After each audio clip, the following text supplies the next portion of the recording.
You good with that kettlebell on your hip, buddy? It's up, tell you. Yeah. 40 pounds.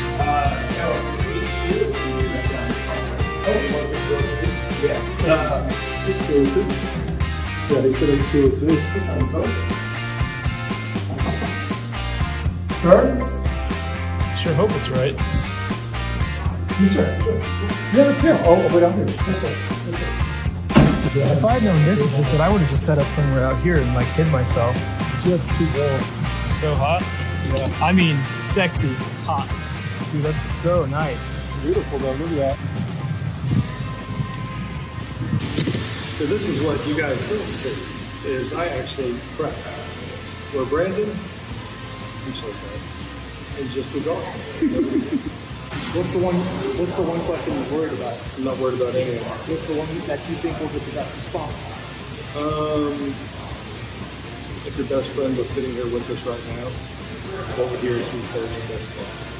Look at you. Yeah, it's awesome orange at you.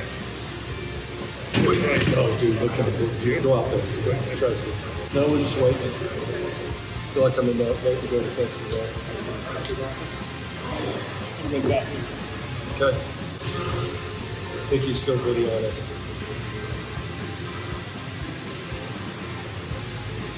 He's videoing everything. I'm saying it all. It's easy. Amazing guest, who is my CEO for SomnoMed, Neil Verdal, I'm saying it right. Verdal-Austin. Verdal-Austin. Verdal-Austin. So we love Austin, so that's a good. Of course. I've always called you Neil or Sir, so I was like, how do I? Neil. Just Neil. Of course. Just Neil. Thank you. So thank you for having us. No. We're actually in his hotel room now. Yeah, we are. Here in the States, we call them suites. So this is a really nice place we're at. And actually, Dr. Brandon and I are here, like I just said before, for the SOM Summit. And so before we jump into all that, Neil, I just want to thank you for coming on our podcast. It's an absolute pleasure. I've watched and looked at this from afar. Yes, sir. Now I'm part of it, so thank you for having me. Love having you. Thank you for having me. I want to thank you for coming on the podcast and also just for being part of what you guys are putting on here this weekend, because today's been fantastic. Lots of good information coming out. Some of the studies that are coming out and what they're seeing, what they're showing for the industry, for my industry, it's been impactful. Tremendous to hear. Thank you for that. I think it's important for us to build the confidence that we want through sleep physicians, the medical community, with our dentists and dental network for the benefit of patients. Yeah. So that's what it's all about, is what we brand the medical initiative and bringing the network together. And we'll definitely jump into that. I think before we get all there, Neil, I did an interview with Neil when I took this job almost 2 years ago, by the way, this October. And it was interesting because when I heard your accent and I knew you were in Australia, I just assumed you were from Australia. And you were so kind to me to say, well, I've kind of been here and there. Explain to our audience kind of your background, because I think it's fascinating. I really do. Thank you. Yeah, I'm not Australian for sure. And I now live in Sydney, Australia, but I was born in Zimbabwe, in Africa. So I grew up in South Africa. I absolutely love the African bush, and the African nature and outdoors is one of my passionate places to be, and really is a soulful place for me. I have a brother who's a headmaster. Oh, wow. I'm married to Suzanne, and I have 2 daughters. I have Rebecca, 20, and Abigail, 18. Oh, wow. So my daughter's almost 18, so off camera I'll get some advice from issues. you. Yeah. Off camera I'll get some advice from you. So, okay, so you grew up there, and obviously your family's up there. Was it just South Africa, then to Australia? Yes, I did London for 2 years in between, but way back in South Africa for many, many years, and then decided Australia was the next chapter for us. Well, thank you for sharing about your family. No. You know, I think in this industry, and what Brandon and I tried to create when we started this podcast, Neil, is we were trying to hit a demographic that was unique. And so you said you watched some of our podcasts. So we have musicians on, we have CEOs on, we have new business on, we have influencers on. So to have another CEO on is just an honor. But we really try to reach this new audience, probably 25 to 40. And if you look at our metrics, we have a unique set. What we're doing right now with SomnoMed and at the SOM Summit, and you mentioned the medical initiative, Could you tell our audience just a little bit about where that started? Because obviously it probably started before I started working at SomnoMed. It did. Okay. It did for sure. I think it's an answer to what we believe the industry really is looking for, to be frank. Okay. You know, you can build a business, and it's an exciting thing to build a business, to build people, and through the business, those people. But at the end of the day, I think the networking that's required for this oral appliance, you know, positioning, if you like, within the industry to take off, needs both a commitment and a loyalty between the medical side and the dental side. So in our view, selling a dental appliance to a dentist was part of building the first step, the first foundational step of the business, then linking the medical side with that dental side and providing a safe and trusted relationship and referral pathway became the brand for us, Medical Initiative. We didn't know what else to call it. We tried to figure out a way of how do we name it so we give it some purpose and we give it some credence, and we call it the Medical Initiative because it's driven medically, but it's towards our dental partners. It's to bring those patients in that business to the very dentists that have helped put SomnoMed on the map. Well, one of the things that, you know, I think that I have seen, and I'd like to get your gauge on, what's the progress of this? What would you see when you look back and say this was a resounding success?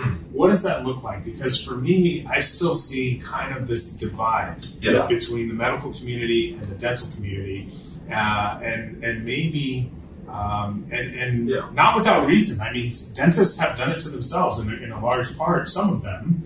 I think there's a lot of great dentists out there trying to do things really the right way, but there's a lot of politics and bureaucracy when you start talking about different organizations and all this. So what does that look like to you? What kind of progress do you think you're making, and what would make it a success? You touched on something that was so important. It's so complex. It is so difficult. It's so hard. And so when you're trying to build this networking position together and you have all the parties, sometimes with a conflict of interest, sometimes with the same interest, it's a tough gig. It's a tough gig. We're not scared about the tough gigs. Where do we see it today? I think that 3 to 4 years in, from really making sure that everyone in the organization understood what the Medical Initiative was, we are seeing month-to-month progress on connections and networks that are starting to deliver for us those patients getting the right treatment at the right time for those patients. And that to us that's the core of SomnoMed. SomnoMed's whole sort of vision talks about patients. Yeah. It's patient-centric. We don't talk about anything else.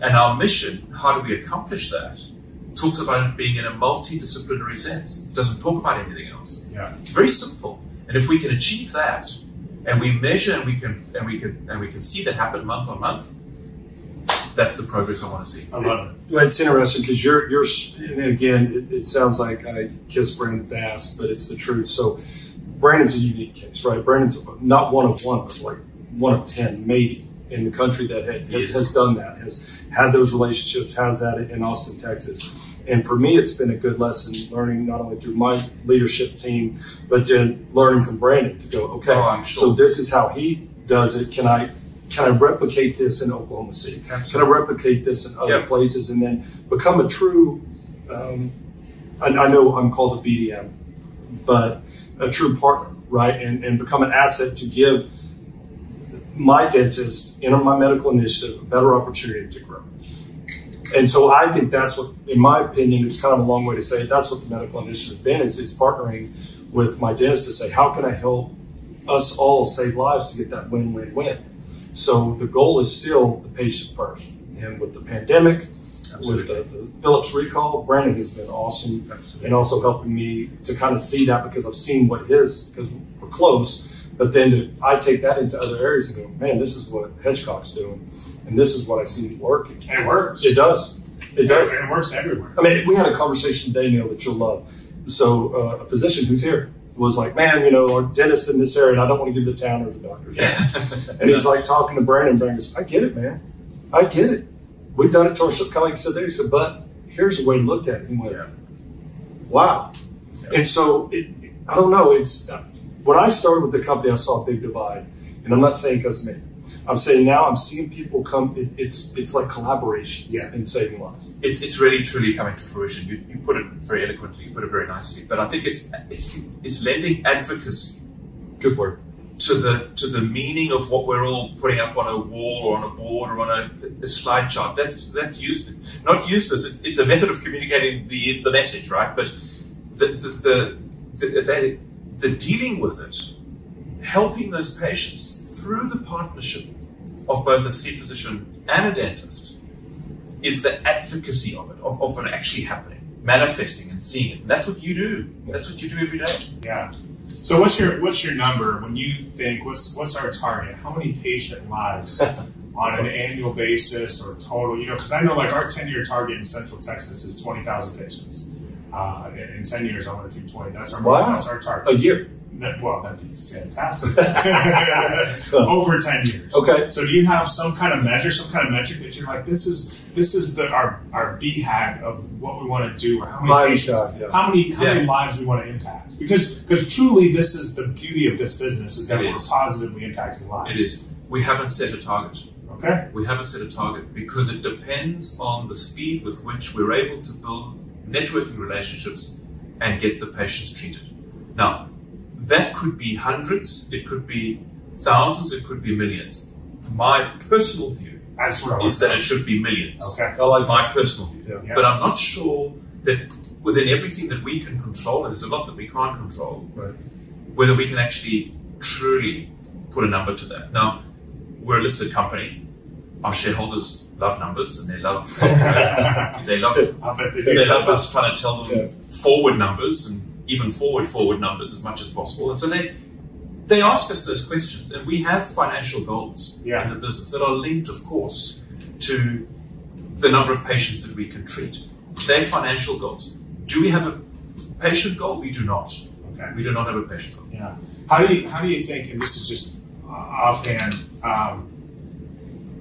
markets are down right now. Yeah. Stock markets are down. We're talking recession, global, inflation is up and all that kind of stuff. Has that impacted the business, do you think? Because for me, I see our business continuing to grow. Y'all are growing, It's a great question. And, we see our business continue to grow. We have not seen any impact due to those factors you've just listed at SomnoMed yet. Okay. I think what's to come, though, and remember, there's always a lag. Mm-hmm. So whatever we see and read to whatever happens in reality in a business of our size, and it also depends on the industry and the size that you are, I think the lag is still to come with inflationary costs, inflationary pressures, and cost pressures in the business. Yeah. But what we are seeing right now is really difficult to get good people at a reasonable cost and for them to stay. Yeah. That seems to be a struggle. That's we're seeing that in every business we have, and I coach dentists all over the country. That seems to be just a common theme right now. What do you think is going to change that? What do you think? When will that change, and what's going to be the changing factor? Hard to say what the changing factor will be. I think it's always a combination of various things that all seem to come together at once, not one silver bullet that will change that, I think. But I don't think it'll last for too long. I think that this will turn fairly quickly. Yeah. I think inflation will be sort of put under control. I think people have to come to work and pay the bills and grow their lifestyles and all the demands that come with that. So I don't think it'll take too long for it to turn around. 18 months to 2 years, and I think we'll get back to some sort of normality. And we've already seen a little bit of stuff. Like we were looking for assistants for 8 months, and now that's across all these territories. I've hired 3. And that's something. So Neil, I want to go back because we got really excited and just kind of started jumping into SomnoMed. But how did you? What's your background? Yeah, that's what I was getting ready to ask. Business and got you into this. How'd you get here? Yeah, I left school. In all fairness, he just flew in today. He flew from Australia. That's like 3 hours. So he's a little how long is that flight? 14. 14 hours. Yeah, 14 to LA. Well, and now he's doing a podcast. Thank you, sir. I flew here for the podcast. I knew. Yeah. We're the furthest podcast guest. I apologize. So go ahead. Not at all. I left school and I wasn't really sure what I wanted to do, to be honest. The only thing I knew that I was pretty certain of, I wanted to be in some sort of business. I wanted to be in a business. I don't know what business or in what capacity or role that would be. So I went and did a Bachelor of Commerce, a commerce degree, to try and learn about how to run a business and what the numbers. Was this in South Africa? In South Africa. Okay. It's the University of Cape Town. Okay. I did my degree there. And from that, I decided that I wanted healthcare. Okay. So I wanted to marry doing something beneficial, changing people's lives, having an impact, which I'm very passionate about. But on the business, so how did I combine that? So I thought, well, if I go into a healthcare business, okay, you guys they're have helping people, yeah, then maybe that's the thing. So I did orthopedics. I ran an orthopedic business in South Africa for 15 years, moved to Sydney, Australia, and thought, okay, that's enough of orthopedics. What about something else? And stumbled across the opportunity at SomnoMed. Stumbled across it. Take us. He was walking and he stumbled. Yeah, stumbled. When was that? So when did you start with SomnoMed? I started with SomnoMed in October 2008. Okay. And I'd met the previous chairman for lunch and a few coffees the 6 months before. He was looking for a finance manager and a CFO. And I had no idea about sleep. And actually, if I'd known it would be this hard, I would never have done it. But here we are, 14 years later, and simply loving it. Now, SomnoMed's been around since when? Like when was 2004. Okay, so you came in 4 years. 4 years after. After SomnoMed was founded. Yeah. And 2008, sleep. This was like Medicare was barely starting to. Especially oral devices. Oral devices. I mean, we're talking, and so I imagine at the time, what was happening? Because this was even before my time. So there's TAP. TAP, and then ResMed was about to come out. No, there was TAP. It was TAP. You've hit the nail. There was TAP. Wow. And here comes this unique. You guys had the dorsal, which is one of the classic or the flex. Yeah. I remember doing a bunch of those, and I love obviously where you guys are coming to transitioning to now. But that's just really fascinating to come in that early in the game and tell us like what the environment was like back then.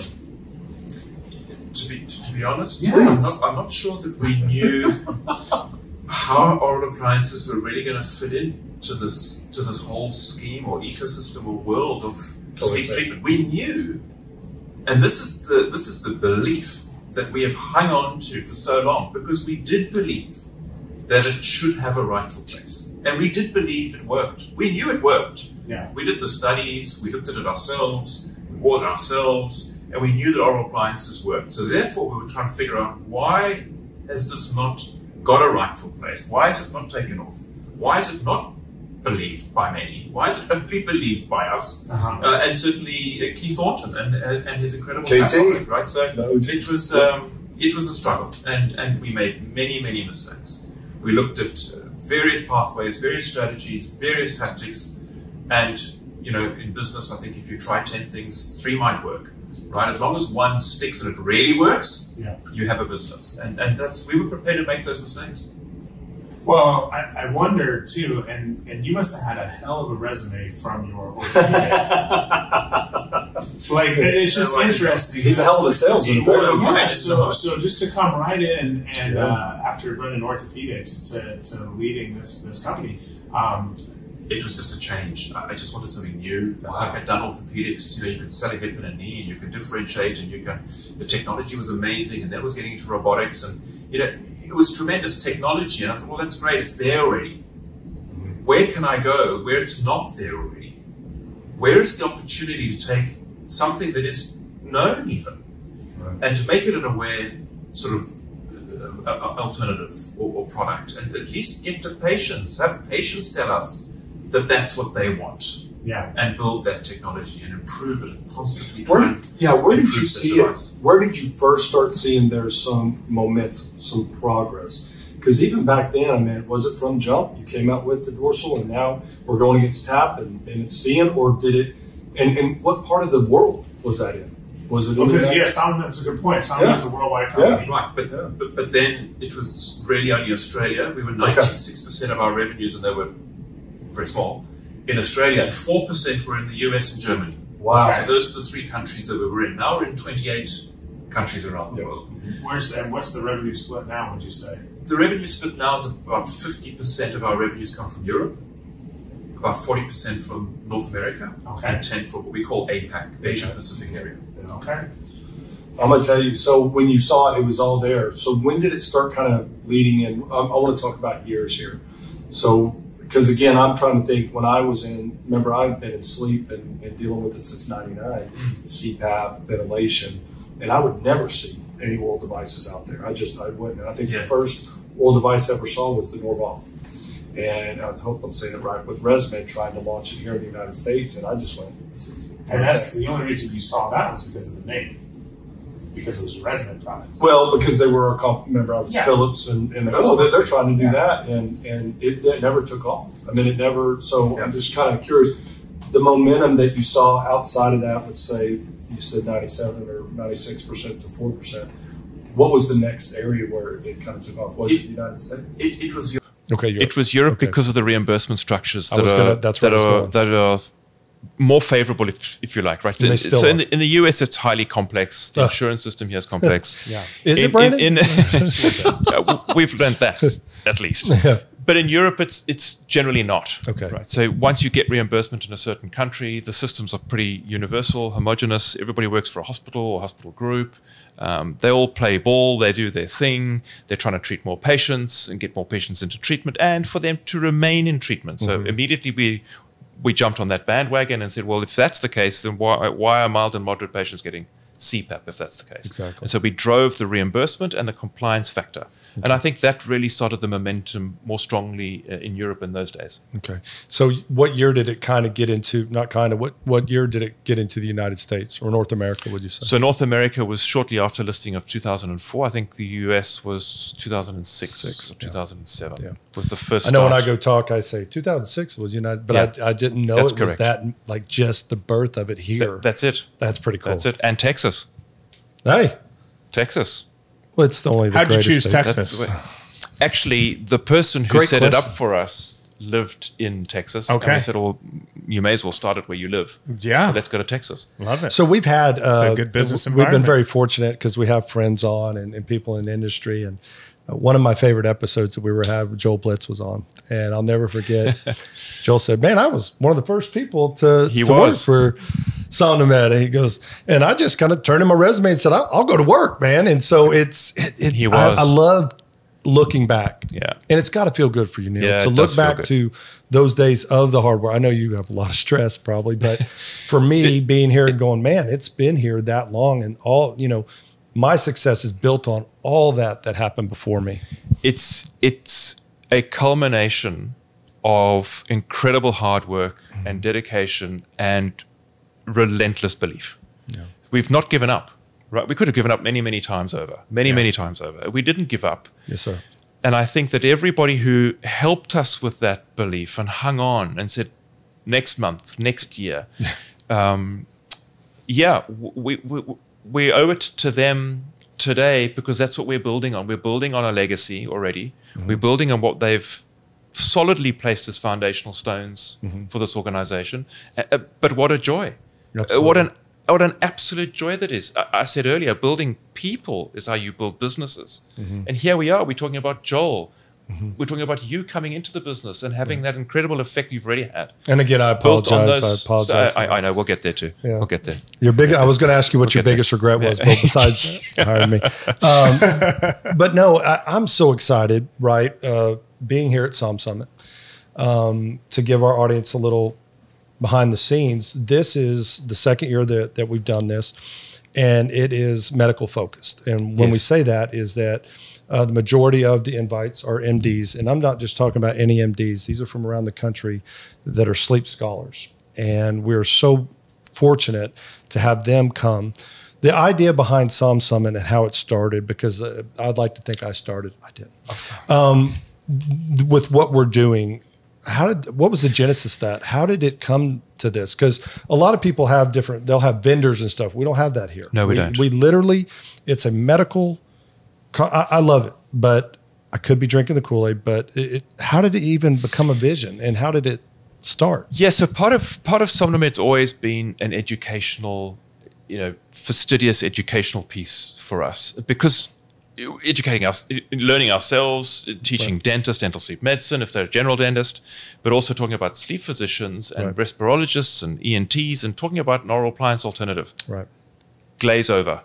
So we started with an educational platform, SOM Academy. We started in Australia with what we call a masterclass, masterclass event, which was predominantly medical with our dental network and dental partners and our ENT friends, high-end researchers talking about the clinical evidence that there is, or a lack of, and we need to do better at. And that's what started the concept of getting together in a non-threatening, totally inclusive way, but from a medical slant, dominated medical slant, was out of Australia. And the SOM Summit was born last year. Okay. Man. Oh, just last year was the first one, right? Yeah. Yeah. It's exciting to see. And I invited Brandon last year. Why wasn't I here last year? Probably Hawaii, busy, Europe. Better to do. I don't know. Yeah. I tried.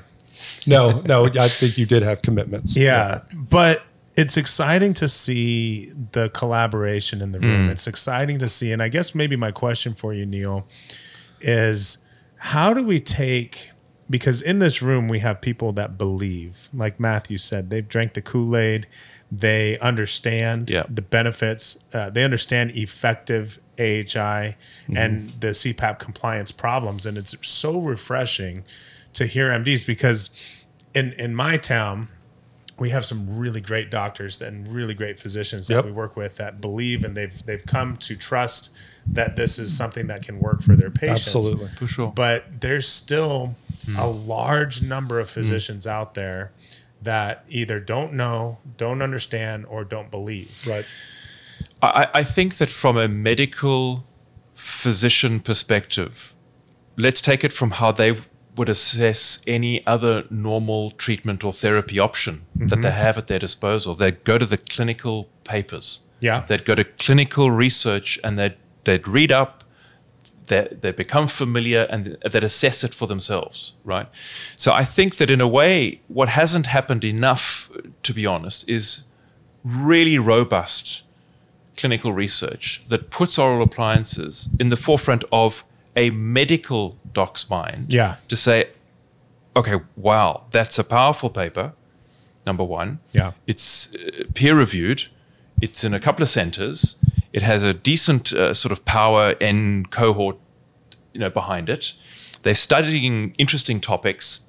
I'm really interested now to find out more about oral appliances. Yeah. So I think that's the first when I think of it from a medical doctor's perspective. And I think secondly, finding that referral partner that they can trust and refer that patient to their dentist is the hard work, right? So and to build that together, those two things I would say in answer to your question. Well, and I think the medical papers we need to see more studies for sure. We need robust trials. We all know that's where physicians hang their hats. Absolutely, it's on the medical studies. But even now, when you do see medical studies on oral appliances, you're typically seeing them in the sleep journal. Right. Yep. And who's reading the sleep journal? It's not the cardiologist. It's not the primary care doctor. So I'd like to see these studies get into the general medical population more than just the sleep population. Agreed. Because I think that's where we see so many cardiologists and ENTs and endocrinologists that have these patients, but they're not getting those studies. And to speak from somebody who is actually boots on the ground, one of my core beliefs just personally in taking this job is that I had to get out of the mindset of fighting for this population out here. Brandon just named those, right? Or just the traditional call on every single dentist, right? Call on Brandon, go down the street, call on this one, call on this one. And so what I had to start thinking of, and this isn't a knock, this is just a term we use, mid-levels. Mid-levels will be your general practitioners, will be your internists, will be these people. And my goal was, how do I get to these in front of them to show them the importance? A couple things happen. luck, right? And I don't say COVID is luck, and I don't say that the CPAP recall is luck. But what they were finding is that there was, and I could prove it, that for someone going in just to get a CPAP would take 190, 200 something days. Yeah. People, even VAs, weren't even getting HSTs for 60 something days. And again, it did. For me, it started in Texas, right? That's where I'm based out of. And I would go and show the proof and say, rescue therapy. I just came up with this cheesy term. And I said, what if we had an alternative? What if I gave you this sleep dentist and showed you that the proof and showed you that it worked? And then it just kindly slowly builds. So it's I haven't conquered anything. On camera, I'll say this. But that's where I see the progress. Well, and COVID really killed CPAP for a while because COVID, like this was, you know, they said CPAP was how it started spreading in the first nursing home. And the mom and pop sleep labs gone. The labs completely stopped doing studies.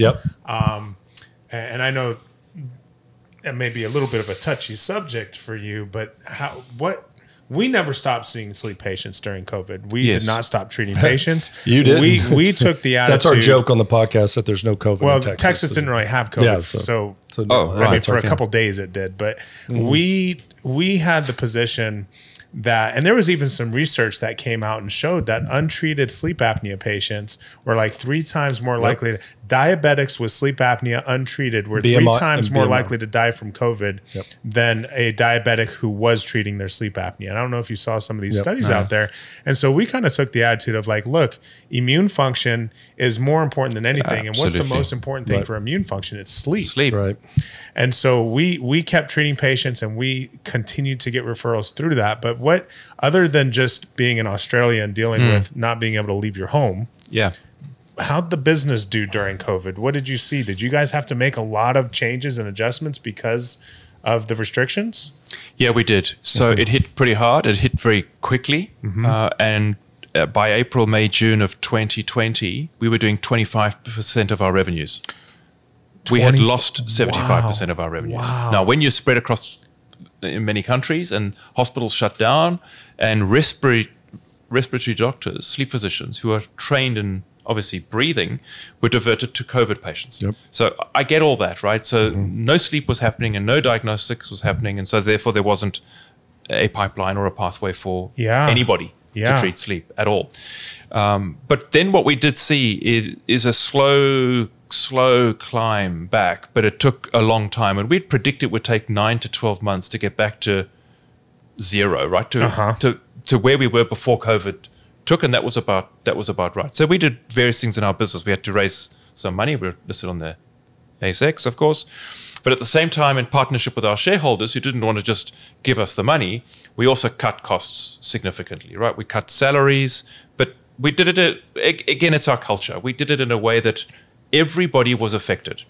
So, of course, I took the lion's share, all the way down to everybody in the business that took a cut in their salary. That went into a pool to sustain the salaries over that 9-month period so that nobody had to leave the company because of COVID. Oh, that's awesome. It was a tremendous, and again, led by everybody, not led by me necessarily, but led by everybody in the organization. And I think we're stronger for it. And I feel even more blessed because I got offered in September of 2020 and took the job officially October of 2020. And that was during the middle of difficult times. That's pretty cool, man. Difficult times. I just realized that. So how many Matthew Allards do we need is the question. Because one's obviously not enough. Thank you. How many people do we have out there, or SomnoMed, in terms of getting this word out and trying to make these connections and these partnerships with physicians? What's the plan there? Yeah, we have a plan to expand a lot in that area, right? So we need the reach is another factor in our sort of armamentarium of things that we need to achieve. So we've got 8 what we call business development managers who do everything to do with influencing and selling, et cetera, et cetera. We podcasts have 6 podcasts as well. We have 6 account managers, soon to be 8. So there'll be an 8 match, and that what that means is a medical initiative focus, and there's a dental key account focus in North America. In North America, and I think that will probably double over time. We'll double that over time. How so we'll invest. That will probably take, I would say that would, in a normal world. Yeah. Right, in a normal world. Yeah, we love that word normal. Whatever normal means. I would say over the next 2 to 3 years. Okay. That'll double in North America. And then I think we've reached probably a plateau of what we need right now. And then it's penetration. Then it's going deeper. What about the research that you guys are doing? Are you guys conducting these clinical trials now? What kind of budget goes to those trials, which is ultimately what we think is needed to get physicians more on board? And that can lead us into Imagine. Yes. Yeah. Exactly. And you know, the research we're doing now, I think we've probably got about 13 studies underway globally at the moment, some large, some small, certainly across all regions of the world, and studying mainly medical issues to do with sleep. Okay. With the aim of exactly what you've just pointed out earlier in terms of cardiologists, getting it into chest, getting into other really important journals to make oral appliances shine and come to life, and to say they are an alternative for mild and moderate patients. Yeah. When the compliance of CPAP is just so low. One of my, I sound like a broken record at SomnoMed.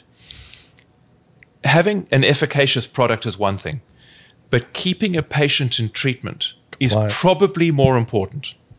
And so the argument of whether something is 78% or 53% or 83% efficacious is tremendous. We should all have that argument, and we should all do these studies, and it should be widely published. Yeah. More important to me is how long are they staying in treatment for at 78, 83% efficaciousness. Because the issue with CPAP that I have is that we're trying to treat a long-term chronic disease with a very short-term, very poor compliant solution.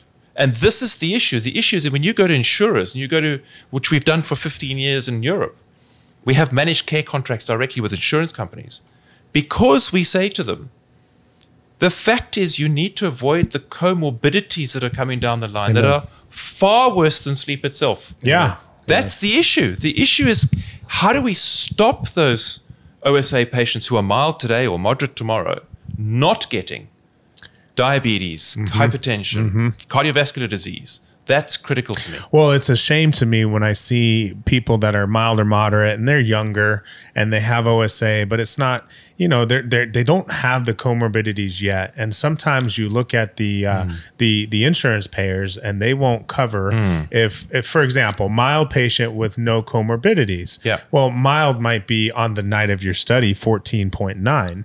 Right. But on another night, it might be 16 or 18 or 19, and it might change over time.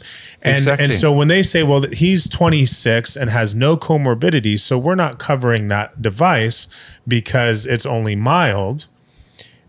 But what they're not factoring is, well, what happens 20 years from now? Because 20 years from now, and I wish insurers would understand, well, 20 years from now we're paying for the hypertension and the endocrine abnormalities and the hormone dysfunction and the diabetes and, you know, whatever else develops because they were mild for the last 20 years. But you know now that he has OSA. I know. So treat the OSA now. We're banging the drum. What about preventative medicine, right? And that's where some of the conflict of interest comes in, I think, because of the buckets of money that are spent on certain things that have to be now, that have to be in 2 years' time and 3 years' time, and then it sort of draws a line, right? So I think there's some internal machinations there that are against us in a way. Yeah. But absolutely agree. Well, you mentioned compliance, and we know that not every patient is successful with all therapies out there. Medicines, therapies, CPAP. We also know that nasal breathing is really important. Here we go. For compliance. Right. Nasal breathing helps compliance across the board. I couldn't agree with you more. It helps CPAP compliance. Amen. It helps oral device compliance. And there's many patients out there that even just like with nasal obstructions, they're just not breathing well through their nose. But airway stents. That's right. Aloxo. Go ahead, brother. Tell us about airway stents. I like them. I think airway stents is one of our partners, and Brandon is going to explain the details of it. Well, I've been seeing this. So you know, we were using nose cones. Have you seen nose cones? Have you ever used the nose cones like the Mutes or anything like that? But I know Mute. Yeah, so Mute is, but it's only right here. It's just in the tip of your nose. Right. It's just in the nostril. The airway stents are like a wire mesh. Imagine a catheter in your like for your coronary artery, but it goes into the nasal passage. It's a little interesting the first time you see it. Like the first time I saw it, I was or the first time you put it in, or the first time I put it in my nose, I was like, this is kind of scary. But once it's in and it opens up, it completely, and they've taken cone beam CTs now showing how much the airways open up the nasal passages when they're wearing the airway stents. So I think this is a company that's, you know, it was founded by a guy who was looking for a solution to his personal problems and his snoring and his trouble breathing through his nose. And I got to meet Terry last week at Biohacking Conference. And so just if you're an ENT, if you're a dentist, if you have patients that aren't breathing well through their nose, I would look that way. And now you put the camera on me. Alaxo airway stents. Airway stents. So that's how we do it. You know, I know that we're running up on time, and your time is so valuable. And so, Brandon, obviously you saw the clinical and the great questions. I like to kind of ask a little more personal questions. Sure. And I know that we have a very good relationship and getting to know each other over the last almost 2 years. But I wanted to ask you this. Do you have a best friend? I have a few best friends. So just to be honest, I don't have a. I have a few best friends. Do you have a best friend who's going to be honest? Because if that best friend, he or she, we're here today, what would they say is your best quality? I would go straight to loyalty. Loyalty. Yeah, I think, and it's a lady. She would say loyalty. Okay. Yeah. Where do you think that stems from? Was that something you grew up in the African bush with your headmaster mom? I mean, is that how you were raised, just to be loyal? So meaning, was it innate? Yeah. Was it? Yeah, that's a great question. I don't think that anything happened or it was a environmental thing for me. I just have always been, I think. So you're saying nature committed. Or nurture? I so think, nature. Yeah, I think it is. For me, anyway, I think, well, if I say it, it's going to happen if I can control it, of course. Right. If I'm committed, I'm committed. If I've got your back, I'm right behind your back. I love that. That's a great. Yeah, absolutely. I'm curious, do you interview like everybody that comes on? Like for Matthew to come in and you to interview with you, he was special. Is interesting to me. He was special. Yeah. He was special. I'm very special. I don't interview everybody. That's for sure. That's not possible. That is definitely not possible at that stage. And I think at the time of the business and what we were looking to do with the medical initiative, I wanted to make sure that message was loud and clear. Really clear. And I think now that is, the team hires the next team member. So it's not necessarily me involved at all. But it was at the stage, and it happened to be Matthew. So now you've been doing this, Neil, for a while now. 2008. Let's do the math. We're 14 years. 14 you had 15 years in the orthopedics. Yes. I mean, I don't want to say there is a next, but is this where you're going to finish your career? Is this where you think so. This is your mission? I think this is it. This is my mission. I love it. This is it. Absolutely it. And there are a few personal goals that I have to see happen at SomnoMed over the next length of time. I can't determine that length of time always myself, right? But for me, I think if I can achieve that and if I can grow the people and the business and see those patients coming to treatment, I will happily hand over to the next. I guess I'm going to leave on this in my final note. In Italy this summer at World Sleep, SomnoMed made a pretty large announcement. Yes. And I know here at SOM Summit 2022, we like to talk about things that we imagine.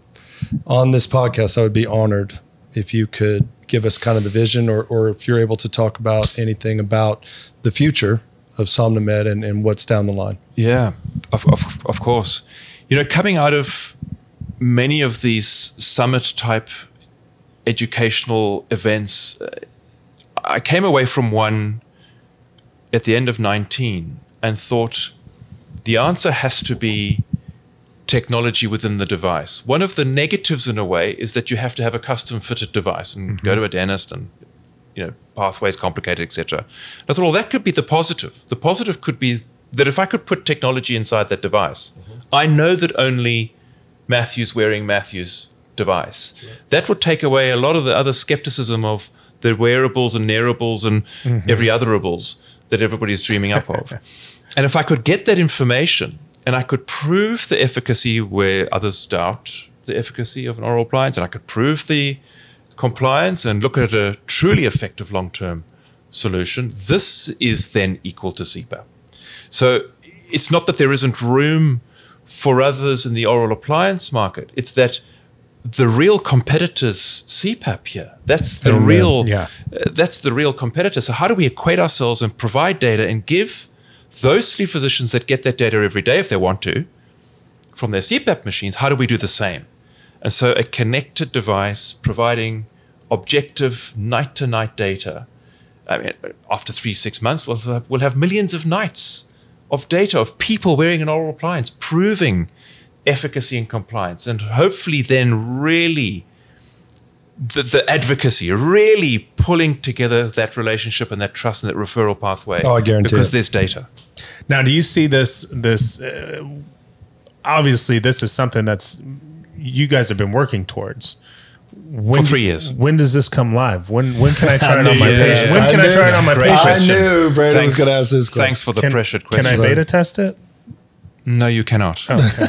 So at the moment, we're putting together all the files that are necessary for the authorities, for the FDA, and for the CE marking, etc. And that's pretty onerous. Oh, yeah. Right? And so we'll do that hopefully by Christmas of 22. Yes, sir. December of 22. Yes, sir. It'll take 3 or 4 months. The FDA cleared a COVID vaccine in like 13 seconds. Well, so let's hope. So besides December of 22, my birthday is December 4th, Neil, being very special. So I think that's important. That we'll put that into our timeline. I'm going to end like this. It's an honor to work for you. I'm a pretty blessed man here in Arizona. I'm sitting with one of the premier sleep dentists, who's now become a dear friend, and I'm sitting with the CEO of SomnoMed, and I'm this guy from Texas, and it's just an honor to be with both you guys, and I love what I do. Handsome Dan, thank you so much for making the trip. Thank you. And I'm just honored to be with you. So thank you for sleeping around with Dr. Brandon. It's an absolute pleasure. Thank you for having me. Thank you. Really appreciate it. Thank you very much for having me. It's been an honor. Thank you. Thank you. Thank you, guys. Is that our door? Yeah, someone's at the door. You want me to go? No, go. They're bringing drinks. Oh, well, now they're bringing drinks. Now they're bringing drinks? Yeah. I mean, keep going. When the sun goes down and the moon is high.